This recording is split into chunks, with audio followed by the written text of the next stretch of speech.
आसमान छूने की मेरी अभिलाषा ने मेरे पैरों के नीचे से ज़मीन भी खींच ली, पर तब मैं ज़मीन को देखती ही कहाँ थी। मैं तो आसमान को ताकते हुए अपना लक्ष्य पाना चाहती थी। तब अगर कुछ दिखाई देता था तो वह केवल दूर दूर तक फैला नीला आसमान, जहाँ उड़ा तो जा सकता है पर उसका स्पर्श नहीं किया जा सकता। ऊंचाइयों का कब स्पर्श हुआ है? जब हाथ उठाओ वे और ऊंची उठ जाती हैं, मरीचिका की तरह। ज़मीन चाहे ऊबड़ खाबड़ हो पर उसका स्पर्श हमारे पैरों को खड़े रहने का आधार देता है। पर यह एहसास तब कहाँ था? आज 10 वर्षों बाद उसी शहर में लौटना पड़ रहा है, और जीवन की किताब का वह पृष्ठ जो मैं यहाँ से जाते वक्त फाड़ कर फेंक गई थी, आज वही पन्ना हवा के झोंके से उड़ आए पत्ते की तरह फिर मेरे आंचल में आ पड़ा है। जैसे जैसे इंदौर पास आ रहा था, मेरी धड़कन अनजाने भय से तेज होती जा रही थी। पता नहीं अरुण लेने आते भी हैं या नहीं। 10 वर्ष लंबा अंतराल हमारे मध्य से गुजर गया है। देवास के बाद वही जाना पहचाना रेल रूट, धड़धड़ाती हुई ट्रेन मन के अंदर भी दौड़ रही थी। दिल की धड़कनें तेज और तेज हो गई। बस आने ही वाला था इंदौर स्टेशन। अरुण अरुण अरुण, बस यही एक नाम दिलो दिमाग में गूंज रहा था। एक पल को लगा 10 साल अरुण से अलग रहकर भी, अविनाश का साथ होने के बावजूद, शायद ही ऐसा कोई दिन होगा जब अरुण यादों में न आया हो। मैं नहीं भूल पाई उसे। शायद आज भी मैं अरुण से प्यार करती हूँ। अविनाश तो बस। गाड़ी स्टेशन पर रुकते ही नज़र बेचैनी से अरुण को तलाश कर रही थी। अरुण सामने से हाथ हिलाते हुए दिख गया। मैंने भी हाथ हिलाया।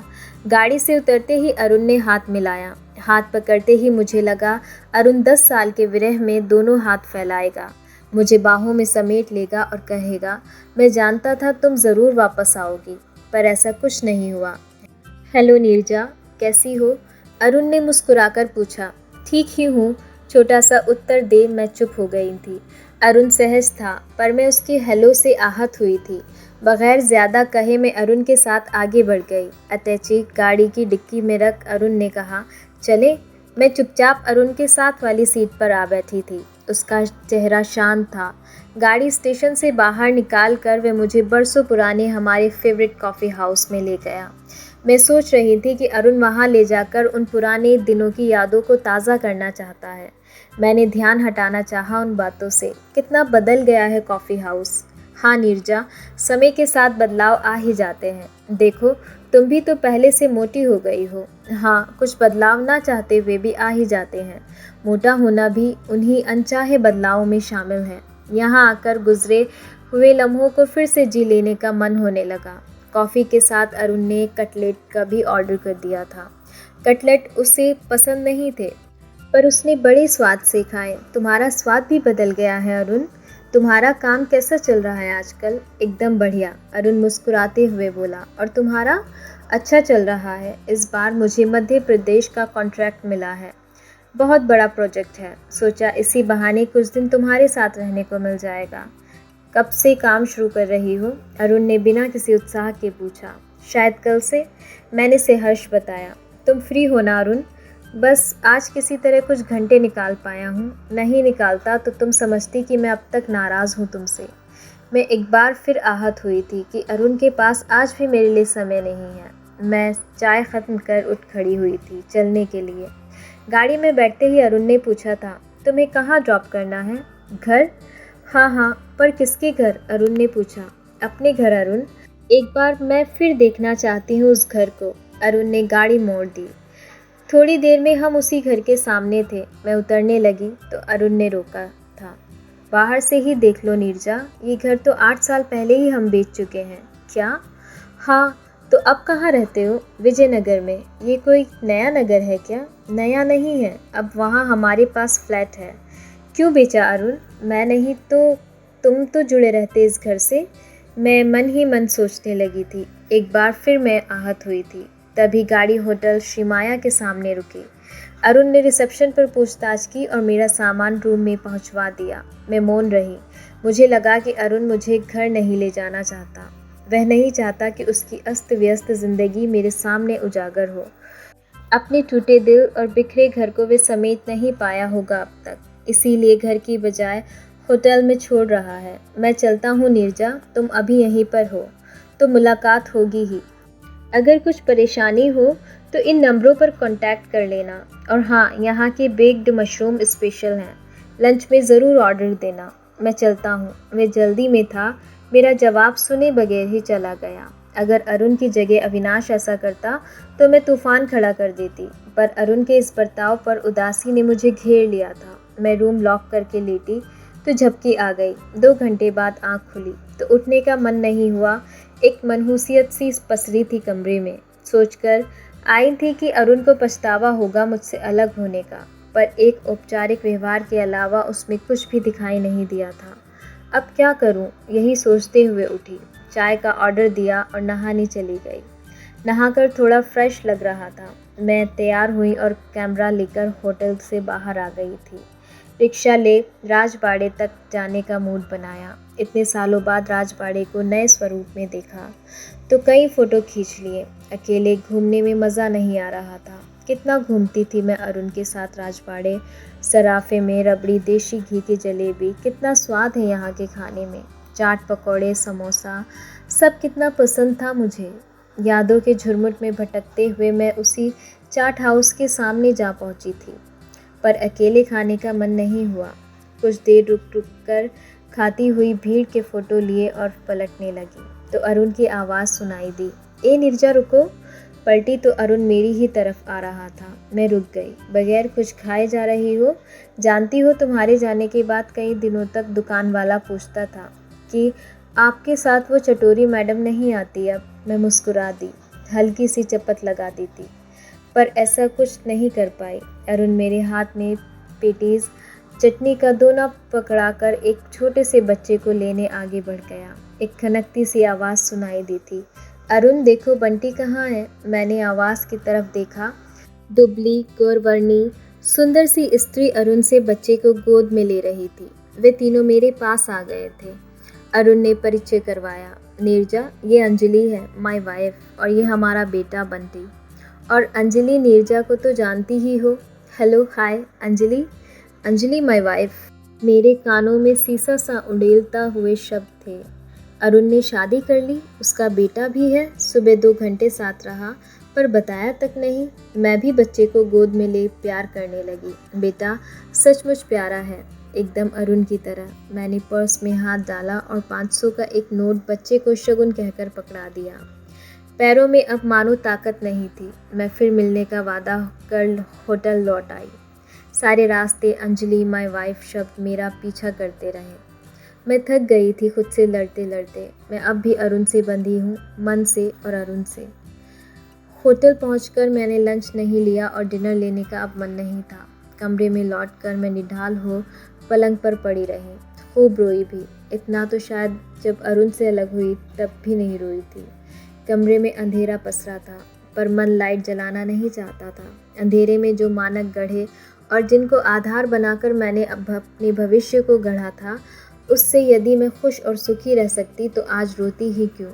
कितना सरल सहज जीवन था जो अरुण के आगोश में सुरक्षित सा था, पर महत्वाकांक्षा उछाले मार रही थी। गृहस्थी के दायित्व कुछ थे ही नहीं, पर तब भी मैं उस बंधन से मुक्ति मांग बैठी थी।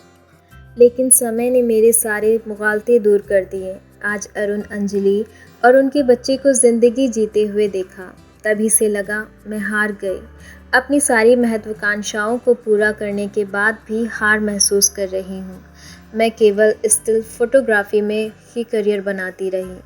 नाम, यश, पैसा, क्रिएशंस, कितने शब्द थे मेरी महत्वाकांक्षा की डिक्शनरी में, पर असल तस्वीर तो अंजलि ने बनाई है अरुण की, बंटी के रूप में। रचना भी वही और सृजन भी वही। स्त्री के अस्तित्व का अनमोल क्रिएशन मैं नहीं कर पाई। शायद अविनाश न आया होता जीवन में तो महत्वाकांक्षा यूँ प्रबल नहीं होती। करियर के लिए मातृत्व को दांव पर न लगाती। पर तब एक ही जिद थी कि नहीं चाहिए अभी बच्चा। मैं अबॉर्शन पर अड़ी रही थी। अरुण रो दिया था मेरे फैसले पर। अरुण चाहता था कि मैं माँ बनूं, पर मैं नहीं चाहती थी। अब मैं चाहती हूँ, पर अविनाश के साथ शादी ही नहीं की तो वे बच्चे के लिए क्यों तैयार होगा। मैं उदासी से बचना चाहती थी, इसलिए होटल की छत पर आ गई। तारे टिमटिमाते हुए आसमान में मैं ढूंढने लगी अपनी कोख से तोड़े हुए उस अंकुर को, जो पता नहीं कौन सा तारा बना होगा। अचानक धीरे से किसी ने कंधे पर हाथ रखा।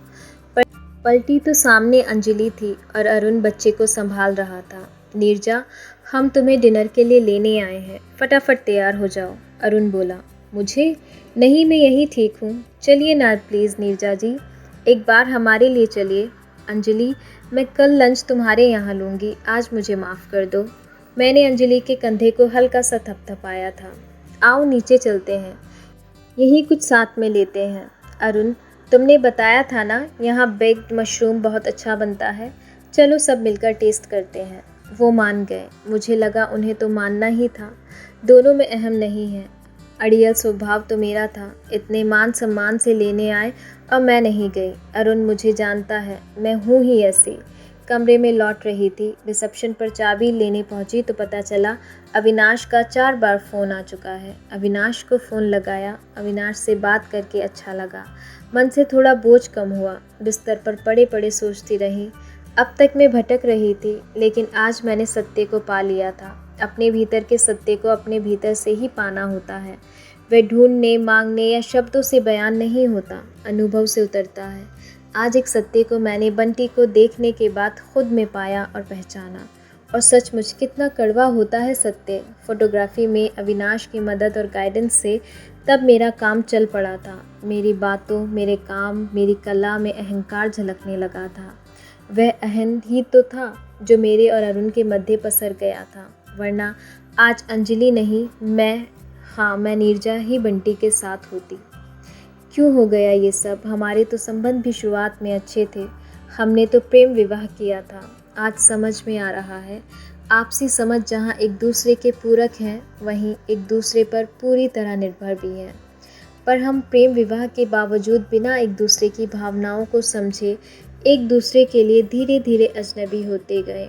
तो क्या विवाह के शुरू महीनों में जो कुछ था वह हम महज शारीरिक आकर्षण था? शायद हाँ, वह स्वाभाविक था। वहीं मैं चूक गई। यही तो वह समय था जब हमें एक दूसरे की रुचियों, शौक, पसंद नापसंद से जुड़ना चाहिए था।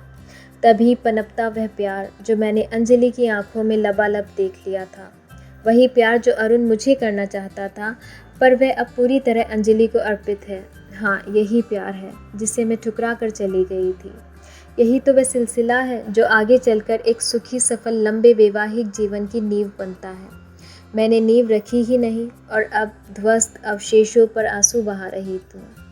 आखिर कोई कब तक सहन करता? और यही हुआ अरुण के साथ। एक दिन अविनाश के आकर्षण में ज़मीन से ऊपर उठ गई और बिफर पड़ी अरुण पर कहाँ जानती थी कि पैरों के नीचे अब ज़मीन आएगी ही नहीं।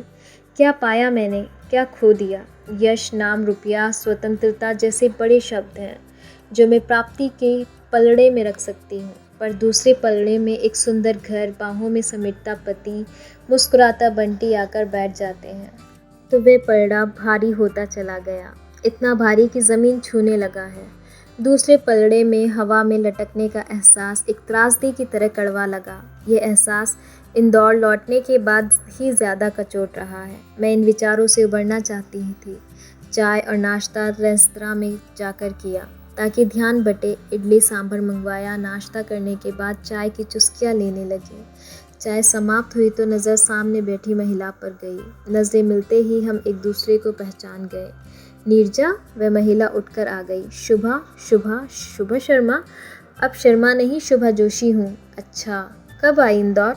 बस कल ही आई हूँ, कुछ फ़ोटोग्राफ लेने थे, राजवाड़ा, मांडू, महेश्वर वगैरह के। अरे वाह, तुम कैसी हो शुभा? अच्छी हूँ। शाम को आओ हम घर, खाना हमारे साथ लेना। ये मेरा कार्ड। नहीं शुभा। क्या नहीं? अरुण अंजलि से मिली? हाँ, उन्हें भी बुला लेते हैं शाम को। वह चली गई और मैं रूम में लौट आई। रूम में फिर वही अकेलापन था। तन्हाई जीवन को उलट पलट कर देखने का अवसर देती है। और फिर मैं अपनी ही महत्वाकांक्षाओं, अपनी भावनाओं की समीक्षा करने लगा। वैवाहिक संबंध शाश्वत होते हैं, कितने पवित्र और सात्विक। अविनाश के उत्तेजनापूर्ण संबंधों में स्थायित्व नहीं है, वे क्षणिक आवेश ही थे।